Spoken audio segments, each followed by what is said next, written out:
चौथी शादी ने खोले कई राज्य।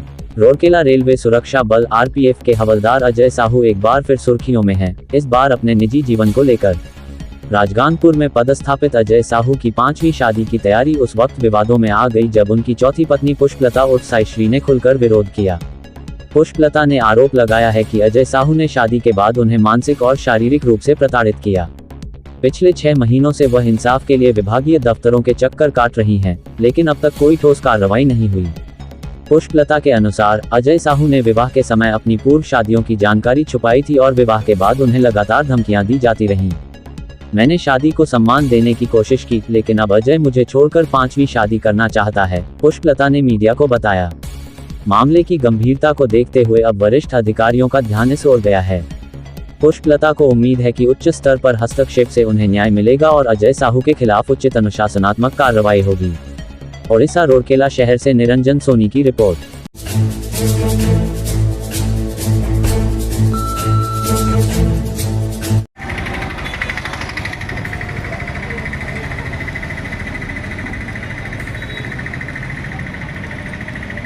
नमस्ते सर, मेरा नाम पुष्पलता है। मैं आठगढ़ में रहने वाली हूँ, आठगढ़ कट्टे से। क्या आरोप है आपको? सर एक्चुअली मैं मेरे हस्बैंड का नाम पर मतलब वो एप्लीकेशन दे के आ रही हूँ। क्या है ना, मेरे हस्बैंड आरपीएफ में थे। क्या नाम उनका? वो अजय कुमार साहू। क्या पोस्ट में थे? वो तो हेल्थ कांस्टेबल थे। कहाँ पर? राजगानपुर में, लेकिन वो बोल रहे थे मैं एसआई में हूँ। अच्छा। तो जब हम लोग का डिवोर्स मैट्रिमोनी में मुलाकात हुआ था, तो उस टाइम मेरे को बोले थे कि मेरी वाइफ था और फॉरेस्ट डिपार्टमेंट में जॉब कर रहा था, 8 मंथ का प्रेग्नेंट था और वो कोरोना में चली गई है और पापा पैरालाइज है, मेरी कोई नहीं है, फ्यूचर के लिए मेरी मतलब शादी करना ज़रूरी है। ठीक है, ऐसे बोल के मैं जो फरवरी महीना 28 तारीख को शादी हम लोग कर लिए। फिर मैं शादी कहाँ की? रजिस्टर ऑफिस में हमारी आठगढ़ में। तो हम लोग दोनों चले आए, तो मैं वहाँ उसके साथ राजगानपुर में रहने लगे। तो वो इलेक्शन दिन में फिर मार्च के महीने में चले गए। जून में आके टर्चर करने लगे, माँ जब ऐसे करने लगा तो मैं बोली थी क्या हुआ ना, तेरे पापा ने एक सेंट्रल गवर्नमेंट एम्प्लॉय पा लिया, ज्वाइन कर लिया और कुछ भी नहीं दिया, सिर्फ एक ही अंगूठी में क्या होता है क्या, तू तेरी घर से जा, तेरे तो भाई नहीं है, तो 3 डिसमिल जगह ले, नहीं तो 5,40,000 ले गया विथ चेन और मुद्दी, जिसका रिंग बोलते हैं। तो मैं मेरे पापा को बताई, पापा बोले थे इतना पैसा कहाँ से ले, पहले से तो कुछ नहीं बता दिया, अभी कैसे बताया?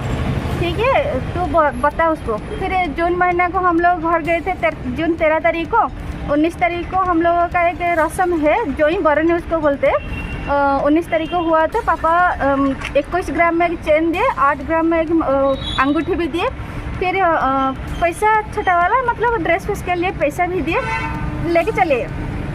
लेकिन पैसा नहीं दिए तो फिर आके मतलब मारने लगा। 3-4 दिन के बाद फिर मारने लगा। पैसा क्यों नहीं दिए? मैं बोली थी इतना पैसा कहाँ से लाएंगे, पहले से तो आप लोग ऐसे नहीं बोले थे। फिर ठीक है, तो जा पैसा लेके आ। जुलाई 16 तारीख को मैं गई तो पापा को बोली थी, पापा ने 2,30,000 दिए थे, 2,30,000 दिए थे, लेकिन 5,40,000 उसका डिमांड था। हम लोग जब साथ में आए थे ना, बाइक में आ रहे थे, टांगर मुंडा से मेरे को मार के इतना मतलब वो ब्लड फ्लड कर दिया था पूरा बॉडी। तो मेरी फिर रूम में लेके मारने लगा। तो मेरी आवाज़ सुन के मेरी जो पड़ोसी है, आस पड़ोस वाले मेरे को सेव किए उससे और पुलिस स्टेशन में मैं भेज दिया। पुलिस वाला आके मेरे को लेकर हॉस्पिटलाइज भी किए।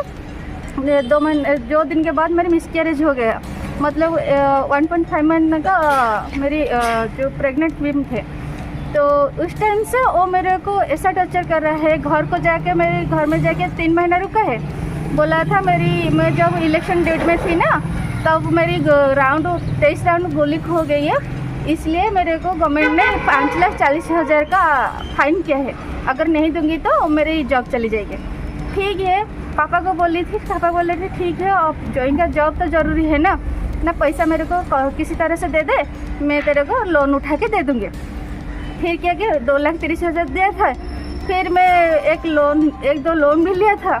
आस पास में जितना सबका जो मार खाने के बाद मार खाने के बाद मैंने जुलाई के बाद फिर क्या हुआ, अगस्त का महीना था सर, अगस्त लास्ट सितंबर फर्स्ट को ऐसे ऐसे जैसे मेरे को बताया तो हमारे घर को गया, फिर जाके पैसा लेके सितंबर 30 तारीख को मैं दे दिया तो वो लोन उठा के फिर दिया, तो टोटल 4,67,000 4,67,000 मैं उसको दी थी। नवंबर 23 तारीख से हमारे घर से क्या किया ना, मैं बेटी का एक चेन था, गोल्ड का चेन, और 30,000 कैश था। बेटी का? मेरी बेटी का। तो बेटी है क्या पहले? जी क्या हुआ ना, लेके आ गया 4 बजे सुबह, इतना सुबह आ गए तो कहाँ गए जब फिर फ़ोन नहीं रिसीव, तो मेरे को डर लगा, तो मैं 24 तारीख को नवंबर 24 को फिर राजगंज को चली गई। मेरे को बोल रहा है तू इधर क्या आ रहे है, मैं सारा चीज़ सामान बेच के सारा पैसा लेके मैं भरूंगी, तो इधर क्यों आ रही है? मैं बोली थी मैं कहाँ जाऊँगी, अगर आप भेजेंगे ना, सब बेच देंगे ना, तो मैं क्या जाऊँगी ना, मेरे को पता नहीं, तू तेरे पापा के घर जा, और तेरे को नहीं रखनी, तो दिखने में अच्छा नहीं है। और मैं बोली थी क्यों ना, ये मेरे साइड बिजनेस है, पहले से मेरी ऑलरेडी तीन चार शादी कर चुकी हूँ, जो मेरे 4 नंबर का है। पहले जो दीदी है ना, उसका फास्ट वाली वाइफ है ना, उसका 2 बच्चा है सर, बेटा है एक 18 साल की, बेटी है एक 10 साल की, दूसरी वाली जो है पुणे में है, उसका बेटी भी है 7 साल की, और मेरी भी बेटी है। तो अब भी बोल रहा है, मतलब उसी दिन से दिसंबर 18 को क्योंकि मैं जब नहीं था घर पर, गैस भरने के लिए मार्केट आया था ना, सारा सामान लेके चले गया तो मैं क्या कि ये assistant commandant office IG office DG को मेल की, लेकिन मेरे बात कोई नहीं सुने। इवन राजगंजपुर में 4 बार में FIR भी किए हुए हैं, FIR कॉपी भी नहीं दिए उन लोग। जब मैं एसपी ऑफिस को गई तब जाके अभी मेरे को 4 तारीख को लास्ट कॉपी दिए स्टेशन में डाल के। अब बताइए सर, अगर एक प्रोटेक्शन, मतलब रेलवे प्रोटेक्शन जो जॉब करके अगर हम लोगों को प्रोटेक्ट नहीं कर पाते, इतना कितना आदमी लड़की के जीवन खराब करते हैं।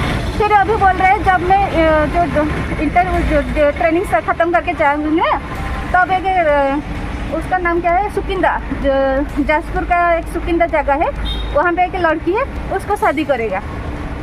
कभी मिला है क्या आपसे वो लड़की को? ये लड़का कहाँ है? वो तो हस्बैंड अभी खड़गपुर में ट्रेनिंग सेंटर में ट्रेनिंग कर रहे हैं इससे।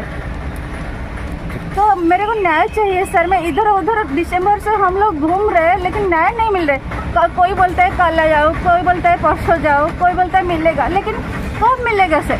और कितना लड़की का सर लाइफ बर्बाद।